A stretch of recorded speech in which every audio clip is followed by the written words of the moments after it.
The original characters exiting in Tracker Season 3 will indubitably change the crime drama, but they can also force Colter to finally do something he has avoided for almost 2 years. Teddy's exit ahead of Tracker Season 2 already shrank the ensemble cast, but it didn't influence the show narratively, except for Velma's storylines and how it felt nebulous. Abby McEnany and Eric Gray's exits before Tracker Season 3 are nevertheless unlikely to give the show the same leeway regarding Velma and Bobby's whereabouts as Teddy's departure. Tracker Season 3 will have to tackle them, even if Colter often refused to discuss his feelings. This can finally make something happen that was first asked of Colter in Season 1. Losing his team has to push Colter closer to those remaining in Tracker Season 3. Colter in a leather jacket looking concerned. Michael Courtney, copyright symbol CBS, courtesy Everett Collection.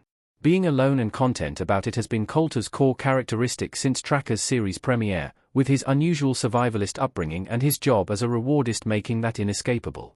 While that made the story more interesting due to Colter changing scenery after each episode, it also highlighted Colter's aloofness as his biggest flaw in Tracker when his team was involved. Tracker Season 1, Episode 7, Chicago, was the first time Colter, Renee, and Bobby were all together in the same place, with Colter and Bobby working together to find son Mai, and Renee helping son's mother with their visa problems. Despite the pressure from Renee and Bobby to spend time together after successfully solving the case, Colter kept his distance. That moment established Colter's over-reliance solely on himself, something that returned in his bond with his siblings and his team alike. However, this cannot be his reaction to the key departures of Bobby and Velma in Tracker Season 3.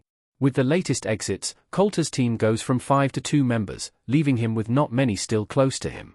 It's yet unknown how Tracker will motivate Velma and Bobby's exits.